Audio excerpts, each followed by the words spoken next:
Olá pessoal, estou aqui com vocês para mais uma aula da nossa física. Hoje nós vamos começar com uma pergunta bem simples. Se você observasse um salto de um paraquedista, que tipos de movimentos você poderia identificar nesse salto? Após essa aula de hoje, você está apto a responder essa pergunta. Hoje a gente vai falar dos movimentos, começando aí com o movimento uniforme e terminando com o movimento uniformemente variado. Então vamos lá, movimento uniforme é aquele que tem velocidade constante e, consequentemente, não possui aceleração. Por isso, será representado por uma função de primeiro grau. Já o movimento uniformemente variado, ele tem velocidade variável, passa a existir aí uma aceleração, e essa aceleração, sim, será constante, e esse movimento será representado por uma função de segundo grau. Vamos observar, então, como é que se define a função horária do movimento uniforme. Olha lá. Lembre-se que a velocidade média e a velocidade instantânea nesse movimento agora podem ser consideradas iguais, uma vez que ela não é variável. Daí, então, nós temos ΔS por ΔT. Vamos desmembrar essa equação, espaço final menos espaço inicial sobre tempo final menos tempo inicial. Lembrando que todo movimento se inicia no instante t igual a zero, portanto, o nosso instante inicial t0 será zero, quando ele ocupa a posição inicial S0. Esse tempo final a gente vai chamar de t. Daí, então, nossa equação fica assim, olha, velocidade igual S menos S0 sobre T. Multiplicando os dois membros da equação pela mesma variável T, nós podemos aqui no segundo termo simplificar esse Tzinho. Daí, então, vamos ter lá VT no primeiro termo igual a S menos S0. Vou pegar, então, essa mesma equaçãozinha agora e vou somar S0 aos dois termos. Então, eu tenho do lado esquerdo da igualdade VT mais S0, e do lado direito eu já tenho um S0 negativo. Quando eu somo mais um S0, eles se anulam. E aí nós temos então somente o S. Daí a equação S igual S0 mais VT. Então, como vocês viram, nós temos a função horária dos espaços representada por uma função do primeiro grau. Esse movimento será todo ele representado por gráficos. Vamos ver então como é que ficam os gráficos desse movimento. Primeiro, vamos ver o gráfico do espaço em função do tempo. Olha lá, o gráfico do espaço pode ser uma reta crescente, quando as posições estão aumentando, portanto, o movimento é dito progressivo, ou uma reta decrescente, quando as posições estão diminuindo e o movimento, então, é dito retrógrado. O segundo gráfico que nós vamos ver é da velocidade em função do tempo.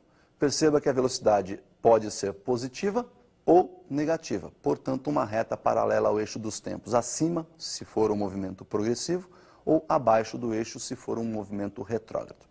A aceleração sempre nula, independentemente do instante desejado. Sempre, então, nula a aceleração. Muito bem. Nesse movimento uniforme, nós temos, então, os gráficos apresentados e podemos extrair desses gráficos duas propriedades importantes. Vamos ver a primeira propriedade que diz respeito ao gráfico do espaço em função do tempo. Olha lá. Se nós calcularmos o coeficiente angular dessa reta, nós vamos pegar nada mais, nada menos que uma variação vertical, que representa ali o nosso eixo dos espaços, ΔS, por uma variação horizontal que representa o nosso ΔT, ou seja, o eixo horizontal representa o nosso tempo. O coeficiente, então, é dado pela tangente de θ, que será numericamente igual a ΔS sobre ΔT. ΔS sobre ΔT, você já conhece, é a velocidade. Muito bem, o segundo gráfico, que é o gráfico da velocidade, também nos permite extrair uma propriedade importante.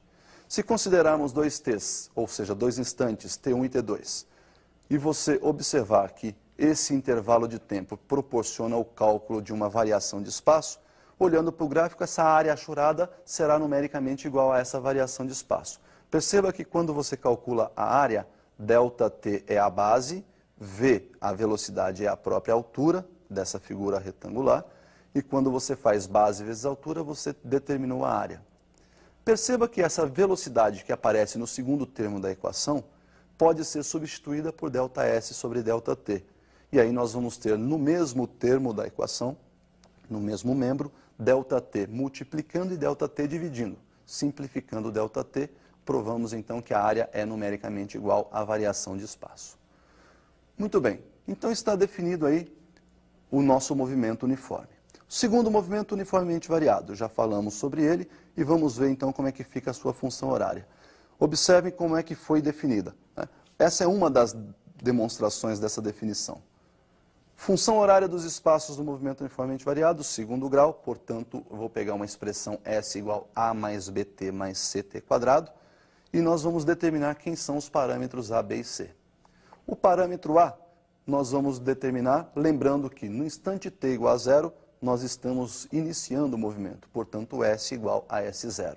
Substituindo esses dois valores na equação, no lugar do S, S0, no lugar do T, 0, fazendo essas continhas, você chegou aí em S0 igual a A. O parâmetro B, nós vamos definir através do cálculo de derivada.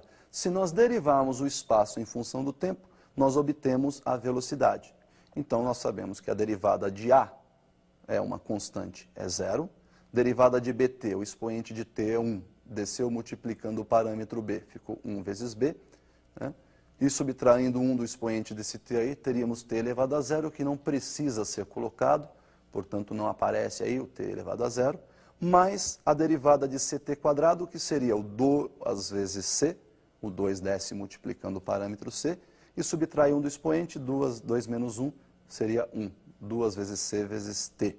Daí, substituindo de novo o nosso tempo por zero, lembrando que no instante t igual a zero o movimento se inicia, nós vamos ter que a velocidade também é considerada como sendo inicial. Então, V0 é igual a B. Já o parâmetro C, nós vamos derivar a velocidade. Velocidade igual a B mais 2 vezes CT, derivando o B, que é uma constante zero, derivada de 2 vezes C vezes T, igual a 2 vezes C. Isolando, então, o nosso parâmetro C, vou dividir a equação, né, membro a membro por 2, 2 em cima, 2 embaixo, nós podemos simplificar, então, aí no segundo membro da equação, o 2, temos que o C igual a aceleração sobre 2. Daí, substituindo, então, membro a membro lá na nossa equação original, S igual a S0 mais V0t mais aceleração sobre 2t quadrado. Bom, essa, então, é a nossa função horária dos espaços. Percebemos que a velocidade também é uma função horária e de primeiro grau. Então, nós vamos substituir os termos também na função da velocidade. Olha lá, nós temos aí velocidade derivada do espaço em função do tempo, B mais 2 vezes C vezes T. Substituindo o B por V0 e o C por aceleração sobre 2, percebemos que no segundo membro da equação, nós temos V0 mais 2 vezes aceleração sobre 2 vezes T. Podemos simplificar o 2 em cima e embaixo, daí nós temos a equação original, V igual V0 mais aceleração vezes T. Uma propriedade importantíssima é que, sendo a velocidade representada por uma função de primeiro grau, o seu valor médio, visto por nós como sendo ΔS sobre ΔT, também pode ser calculado como sendo a média aritmética das velocidades inicial e final, né, de um movimento. Definidas então as funções horárias, vamos ver como é que Torricelli chegou à sua equação. Observe a equação do Torricelli. Então, olha aí, para definir a sua equação, Torricelli utilizou a equação horária da velocidade, V igual a V0 mais aceleração vezes T, subtraiu de cada lado da igualdade o V0, ficando então V menos V0 do lado esquerdo da igualdade, igual a V0 mais alfa T menos V0. Como nós temos do lado direito da igualdade V0 positivo, V0 negativo, nós temos então que V menos V0 será igual a alfa vezes T. Se nós dividirmos os dois termos da equação por alfa, nós vamos ter V menos V0 sobre alfa, igual a alfa vezes t dividido por alfa, que representa a aceleração. Então, do lado direito da equação, esse alfa será simplificado, resultando então em t igual a v menos v0 dividido pela aceleração alfa. Se substituirmos esse t na equação horária ou na função horária dos espaços e fizermos todas as contas matemáticas, chegaremos então à expressão de Torricelli, v quadrado igual a v0 ao quadrado mais 2 vezes a aceleração vezes ΔS. Bom, então nós definimos todas as funções que representam esse movimento, né? Movimento uniformemente variado. Vamos ver como é que ele fica representado graficamente? Vamos ver primeiro o gráfico do espaço em função do tempo. Olha lá, nós temos como espaço em função do tempo uma equação de segundo grau, portanto sua representação gráfica é uma parábola, que pode ter concavidade para cima ou concavidade para baixo. Perceba que no vértice da parábola nós temos aí a inversão do movimento, ou seja, no primeiro gráfico as posições vão diminuindo, quando atinge o vértice elas começam a aumentar. Então nós vamos denominar esse instante aí de T1. Perceba que no instante T1 ocorreu a inversão. tanto no primeiro gráfico, onde a concavidade está voltada para cima, como no segundo gráfico, onde a concavidade está voltada para baixo. Se ocorreu a inversão do movimento, é porque ele deixou de ir para voltar na trajetória. Consequentemente, se ele para de ir para voltar, a velocidade nesse momento é zero.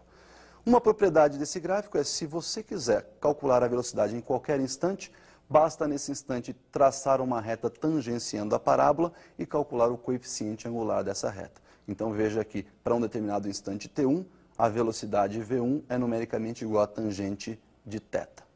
O segundo gráfico que nós vamos ver é da velocidade. Perceba que a velocidade pode estar crescendo para movimento acelerado, portanto a velocidade aumenta quando você acelera, ou diminuindo no movimento retardado. A velocidade diminui quando você freia, ou seja, quando você retarda o movimento. Desse gráfico nós temos duas propriedades. O coeficiente angular, que nos permite calcular a aceleração, portanto, tangente de θ numericamente igual a ΔV sobre ΔT, que é a própria aceleração. Esse ΔV e o ΔT estão assinalados aí no gráfico, como você pode ver. A segunda propriedade, também desse mesmo gráfico, nos proporciona calcular aí o ΔS. Verifique que quando você calcula a área desse gráfico, a base maior desse trapézio aí é a velocidade V. A base menor é o V0, velocidade inicial, e a altura do trapézio esse ΔT. Então, como nós já sabemos, a área é base maior mais base menor vezes altura sobre 2, então a área numericamente igual a V mais V0 vezes ΔT sobre 2. Daí, nós vamos lembrar que a velocidade média ΔS sobre ΔT pode ser dada pela média aritmética entre as velocidades final e inicial. Então, esse V mais V0 sobre 2, nós vamos substituir, vamos trocar esse V mais V0 sobre 2 por ΔS sobre ΔT. Simplificando o ΔT aí, olha, nós temos a área numericamente igual a ΔS. E o terceiro gráfico da aceleração. No gráfico da aceleração, nós temos uma reta constante paralela ao eixo dos tempos, que pode ser positiva ou negativa. Desse gráfico, nós temos aí também uma propriedade que é o cálculo numérico da área. Entre dois instantes t1 e t2, ao calcular a área, você está multiplicando a base, que representa o ΔT, pela altura que representa a aceleração. Daí, então, nós temos área numericamente igual a ΔT vezes alfa, onde esse alfa, que representa a aceleração, pode ser substituído por ΔV sobre ΔT. Daí, então, simplificando o ΔT, nós temos área numericamente igual a ΔV. Bom, pessoal, agora você já pode responder aquela pergunta. Lembra do paraquedista? Quando ele inicia o salto, ele começa uma queda livre sob efeito exclusivo da gravidade, portanto, aceleração constante e movimento uniformemente variado, acelerado. Quando o paraquedas se abre, ele passa a sofrer uma resistência do ar que começa a frear o seu movimento. Então, o movimento, além de uniformemente variado, passa a ser agora retardado, até atingir uma velocidade constante que permanece até o final do seu salto, até a chegada ao solo. Tá legal? Por hoje, então, era isso que nós tínhamos para ver sobre os movimentos. Até uma próxima.